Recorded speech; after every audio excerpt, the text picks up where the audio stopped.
discussing the issues and celebrating the successes of the African American community. This is Another View.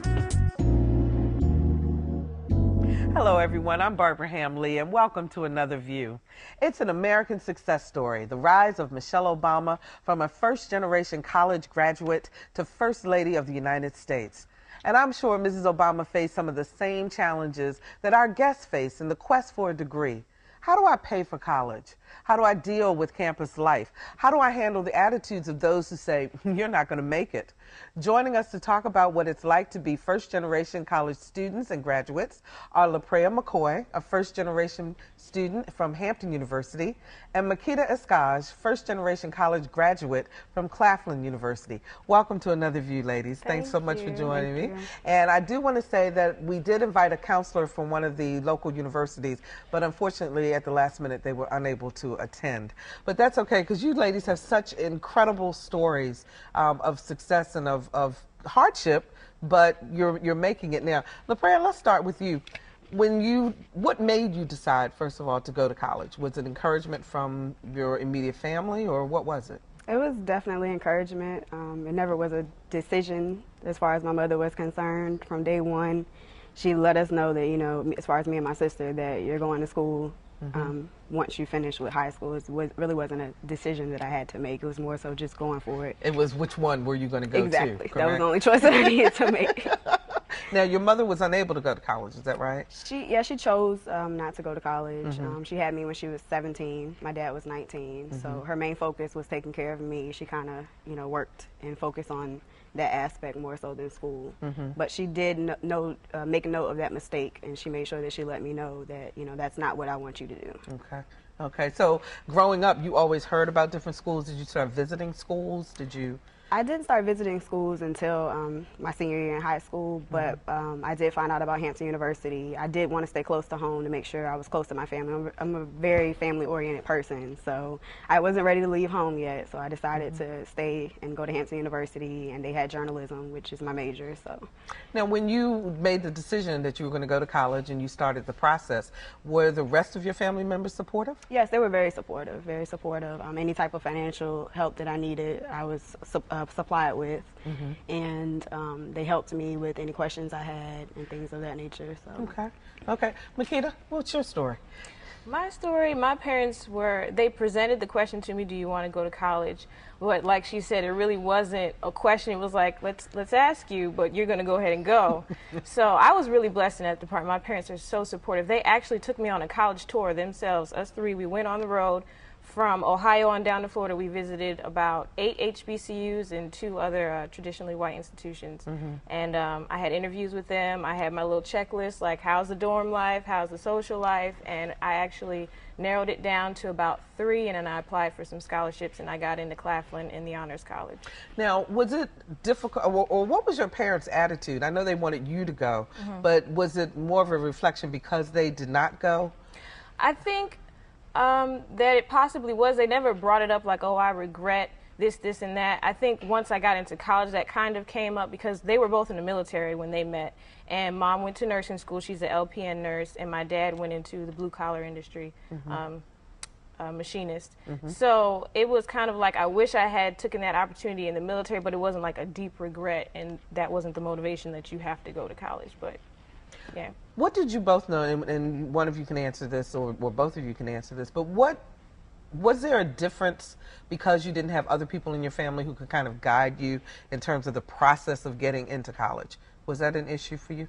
I know for me, definitely, I began to get a little scared during senior year. I applied. I knew that we didn't have college savings, so I made sure that I applied for a lot of scholarships. When it actually came down to I'm about to graduate and I'm leaving home, even though I'm only 15 minutes away, you know, just being on campus and not having anyone to remind me of certain things, you know, in my face every day like my mom would.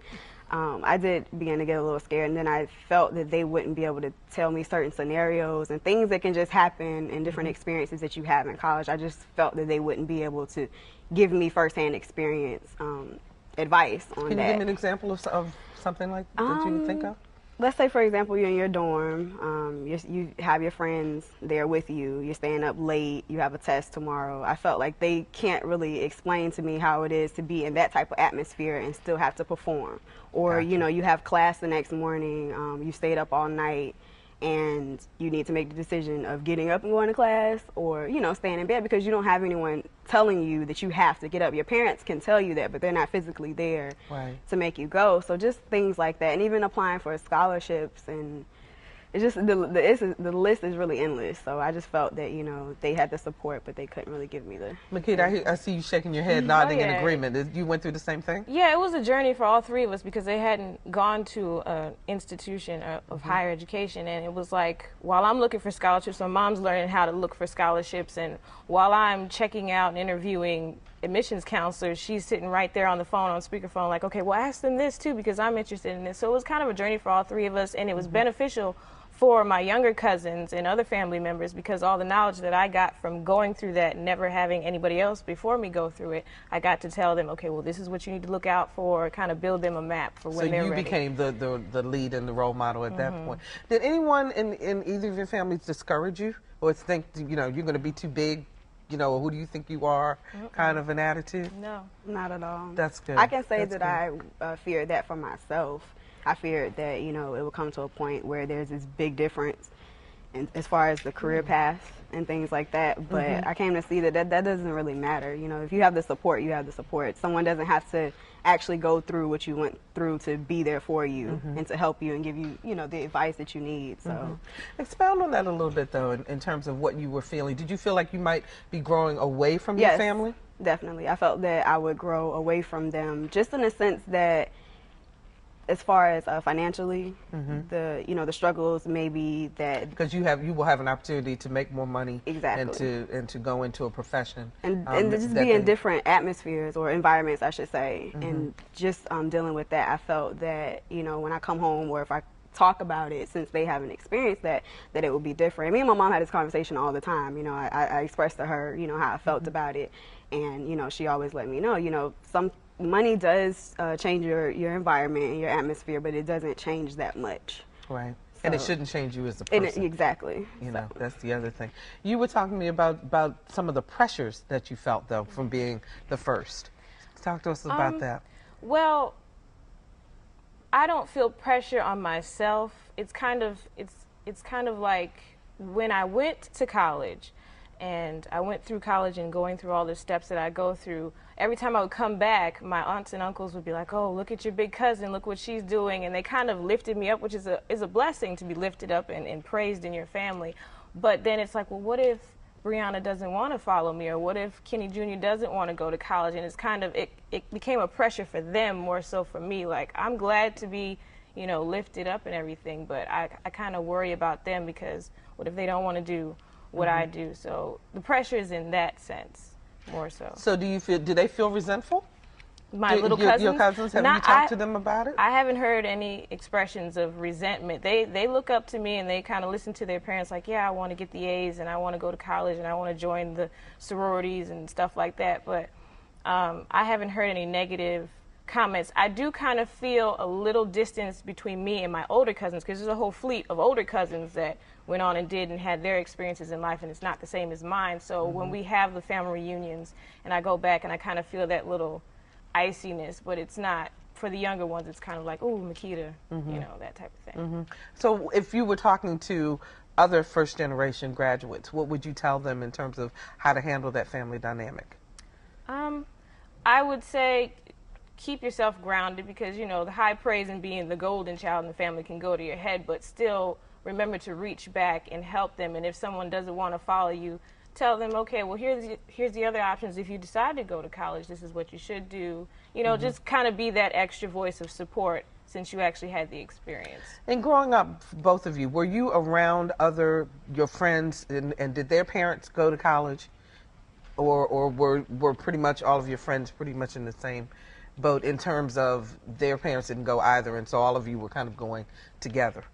I think I don't really remember any of my friends' parents talking about college too much. So I'm not sure if they didn't go or they just weren't talking about it. So as far as what I'm about concerned. you, Lapraya? For me, it was a mixture of both.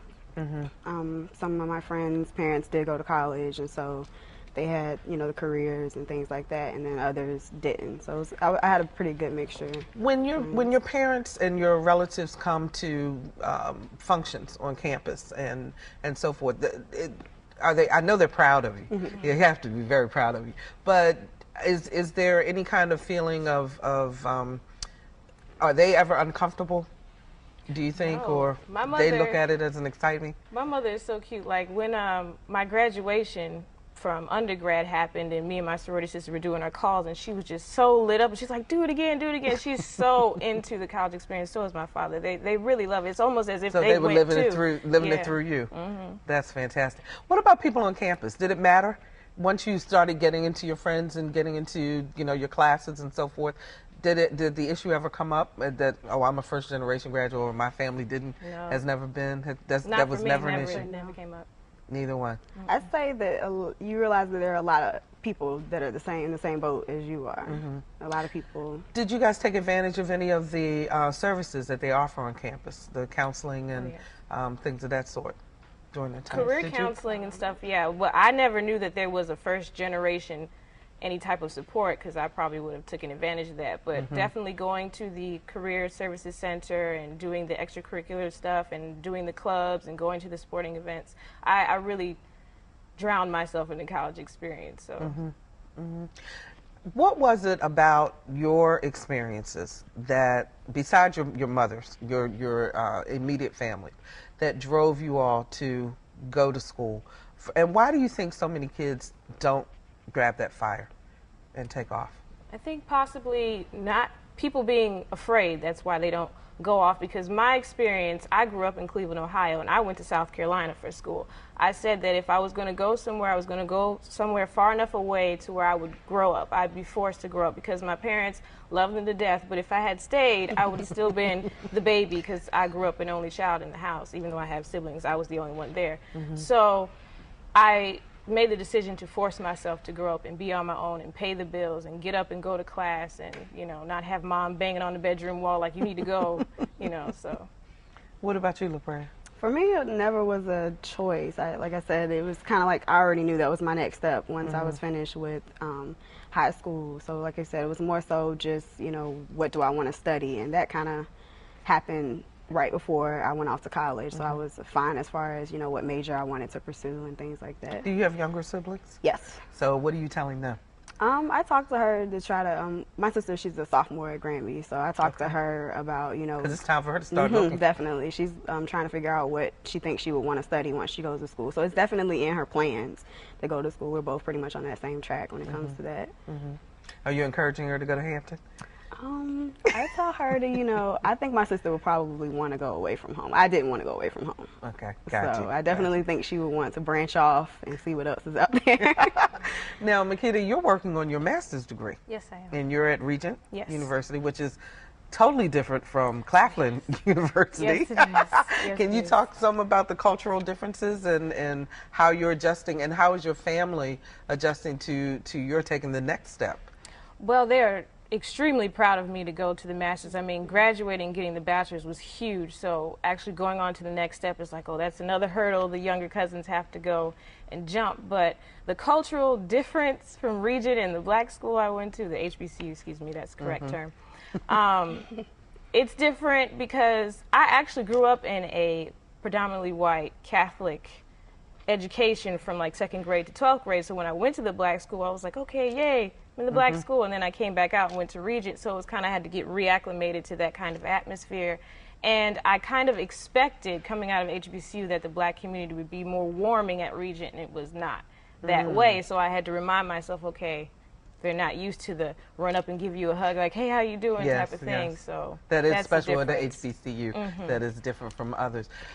I've heard so many students tell me, especially when they're in high school, they can name the counselor or the teacher or the person who said to them, you know, you ought to think about going into, you know, name the trade, you know, and they don't encourage them to go forward. Did you experience any of that?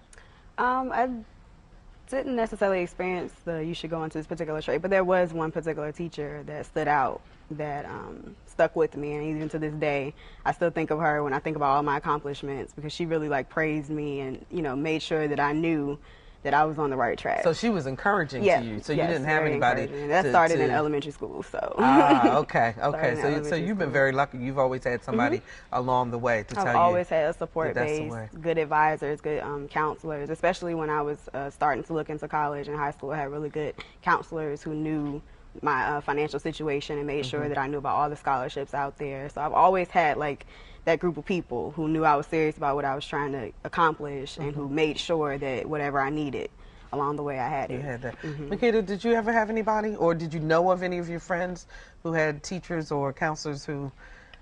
No, I didn't have the negative experience, like you're not going to be nothing and grow up to do something stupid. I had very supportive teachers. There wasn't actually a push from a guidance counselor to go to college, which was surprising, but they were always praising me in class. It's like, oh, you're doing so great, and you should try and do this high school honors program or whatever. But no, I never had that negative experience. As far as a positive role model that stuck out, not in the education system like her situation. It was always my parents and my aunts and uncles and my younger cousin who's right under me, my best friend, Kenny Jr. We kind of did the college thing together. So it was mostly family that had that supportive thing going. Did either one of you take advantage of the first generation college scholarships that are out there? Did you know about them? Existed, no. Did you? I applied to a few, but I'm not sure. I don't think those were any of the ones that I received. Okay. Okay. And you weren't aware? I didn't know. I was on fastweb.com looking up scholarships, and that never came across. Otherwise, I would have snatched that up. So if you were sitting in a high school classroom right now and you were talking to some students there who may be first-generation students, what would you say to them? How would you encourage them in terms of moving forward? Let me start with you, Makeda. I would say tread carefully. Try and do as much research as possible. With anything that you do, you need to research and make sure that's the match for you. I personally would encourage the HBCU experience if these were young African Americans I were talking to, because it's not just the education, it's the whole person they work on, of course, depending on the school you go to. If it was just a general mix of students, I would say still you can go to HBCU no matter who you are, but just do the research, visit the college. I think that's very, very important to try and visit. If you don't have the means to visit, see if they have a virtual tour to go online, or call as many people at the school as you can, talk to the students, but just really research and make sure that that's what you want to do. And if four-year college isn't for you, try and go to community college, do the 2 years or do the 1 year and then switch over and see if college is for you. That's what I would say. Because college is not for everybody. It's not for everybody. Not. Yeah. It's not a desire of everyone's either. So. And there's nothing wrong with that, is it? I definitely don't think there's anything wrong with that. I think that with whatever it is that you want to pursue, you should try to pursue it. If college is the route that you need to take to get there, then I definitely agree with that. But I don't think every person's dream lies in college. So if you were talking to these same high school students, what would you be telling them? Well, I would definitely start with that piece of information. You know, Okay. I don't want anyone to think that if you don't go to college, you won't be successful, because I definitely don't believe that. But I would definitely say look into scholarships. I think a lot of students overlook scholarships, and then when they graduate from college, they have all debt. Like, I did essay after essay after essay. I was in class writing my essays for those scholarships, and it really, it shocks me that people don't look into those things, because there's a scholarship for everything. And then, like she said, I would definitely say research your school, because you're going to spend 4 years here. That is your community for the next 4 years. Please make sure that that's where you want to be. You want to make sure that's the right community to go Definitely. to. If in the future, when both of you have children, will you be disappointed if they decide not to go to college? I might be a little sad. I would be sad. I'm going to try not to baby them and be strict and things like that, but I would definitely encourage it. But if they don't want to, I'd be like, are you sure? I'd take them to Claflin homecomings, be like, you sure you don't want to do this?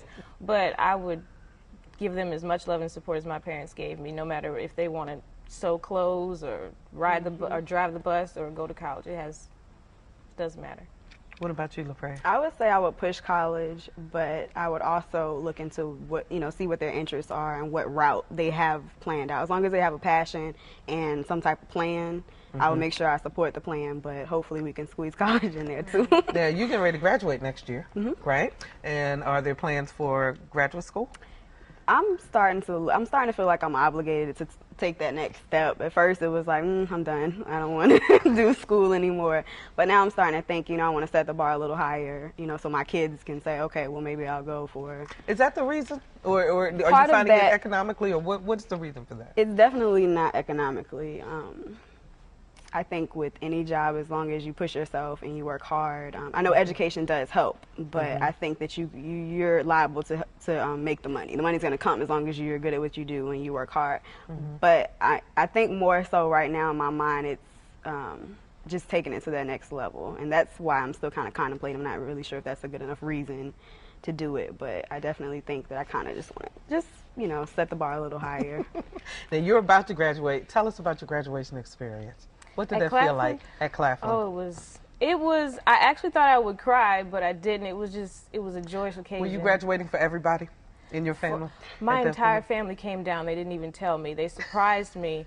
Some of them didn't make it to the ceremony because there was so many people at graduation. We actually met up at a McDonald's parking lot, and they all jumped out the vans and was crying and laughing and just congratulating me. It was a beautiful, beautiful experience. And I really felt that I was carrying my family with me when I went up and got my degree, and Hillary Clinton was the speaker, and I shook her hand and walked off the stage, and it was just, my uncle actually came to me after graduation and said he had tears in his eyes because he felt like he was walking up there with me, and he actually went back to school after that, and he graduated this past summer. That is fantastic. What a great way to end the show. Ladies, you guys were delightful. Thank you so much for joining and sharing your story, because I know that there are others out there who are trying to decide whether this is the right route for them. And so hearing your story will help. Thank you so much. Thank you. And thank you to Makeda Escayg and to Lapraya McCoy for sharing their insight and expertise, and we wish them all the best.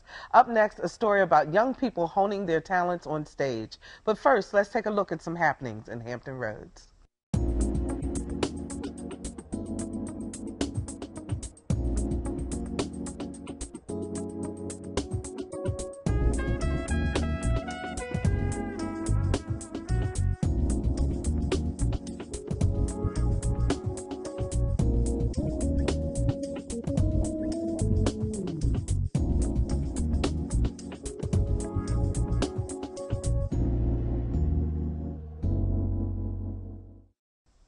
Welcome back, everyone. How often do we hear young children say, I want to be in the movies like Will, or sing like Beyonce, or most recently, dance like Michael? There's some children here in Hampton Roads getting a jump start on a possible career in the performing arts. Lisa Godley takes us inside Summer Stage Academy 2009, where kids are nurturing the skills that will allow the performer inside to blossom. They're in class for the summer, but trust me, there's no falling asleep here.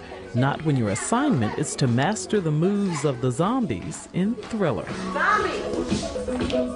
Dance is one aspect of the performing arts that children attending Summer Stage Academy 2009 are tapping into, but it's certainly not the only thing. I really like the dancing and acting class, and I like the singing too. This spiritually based performing arts program is held at St. Mary's Academy in downtown Norfolk and targets children ages 6 through 17.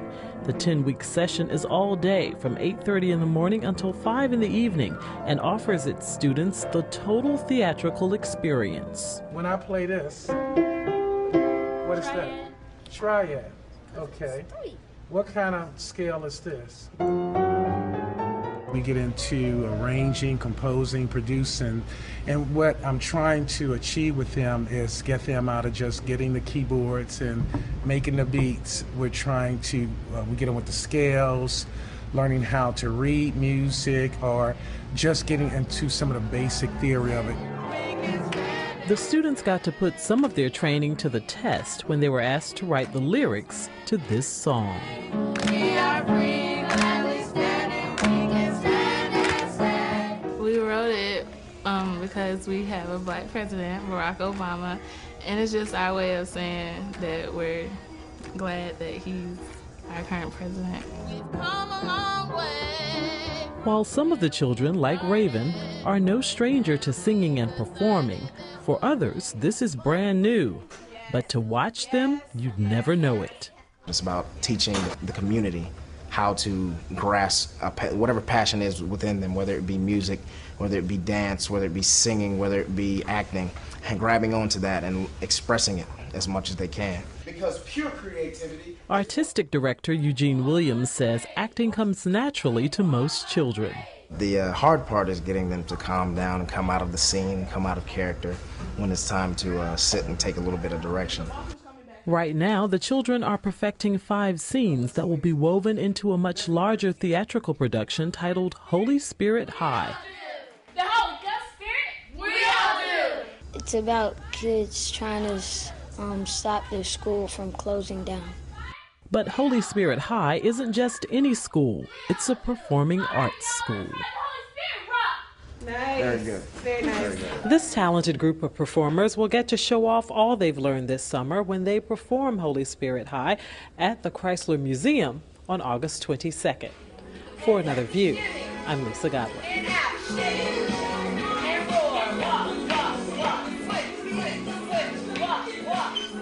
Looks pretty exciting. Thank you so much for joining us for Another View. Please be sure to sign up for our eView newsletter. Visit www.anotherview.tv. You can also watch past episodes of the program, and you can send us your thoughts and comments. And you can write us at 5200 Hampton Boulevard, Norfolk, 23508. And we'll see you next time for Another View.